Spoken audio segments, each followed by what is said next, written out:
So if I've got this right, you're a company commander, a major in the reserves in a search and rescue unit of the IDF, and you're a former member of a special forces unit. Yes, correct, yes. But in the early morning of the 7th of October, you were just Nimrod, staying with family to celebrate the Jewish holiday of Simchat Torah. Can you take me back just to the very beginning of that day when you received a fateful phone call from your commander? At the beginning, I don't have the full picture. No one did. And it looks like almost imaginary to see a terrorist car with PK machine guns in the back in Sderot city. This is something unbelievable. Now, I used to live in the Gaza envelope. Right after Protective Edge operation, I established leadership academies for youth, for young adults in different communities, kibbutzim, along the border, in order to support these communities that suffered from a severe demographic crisis. So I really know what it is to live in the Gaza envelope. Hearing Hamas terrorists digging tunnels underneath you, be a part of an emergency squad. So the moment I see these videos, something inside of me is waking up and almost refuse to believe it's happening and trying to get information. But we probably need to be clear here, because as you're getting more information about something horrific unfolding, even though at this stage you're not aware of the extent of the atrocities, because nobody was, you're ostensibly a civilian at this point. Because on your person, if I'm correct, you had just a pistol on you with a few bullets. You're not in uniform. I know that you're exceptionally skilled, but that still makes you very under-resourced. So what do you do next? When I'm hearing everything, first of all, I'm calling my commander and I'm saying, listen, I think something is happening there. And he said, listen, the army got it covered. We have a job to do in search and rescue. You cannot go there. And I said, okay. And I also, by the way, I know the IDF. Everything is probably taken care of. No one knew that few thousands of Hamas terrorists got in.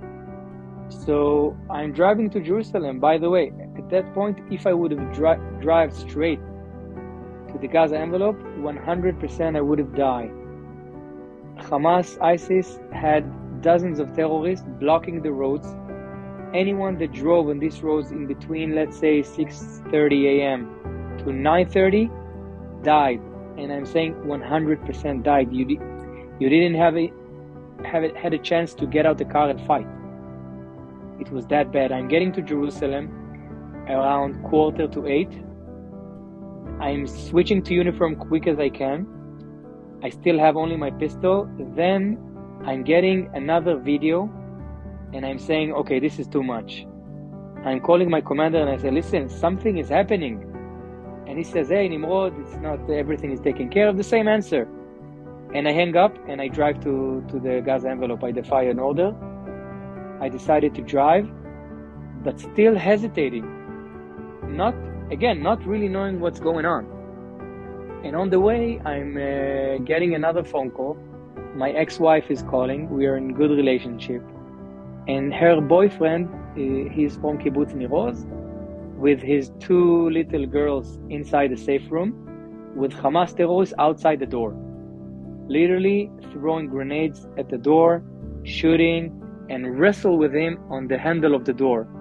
And at the last percent of the battery, he shouts for Liron, I need help, I need help, I need the army. And Liron decided to call me. Liron is my ex-wife. She calls me.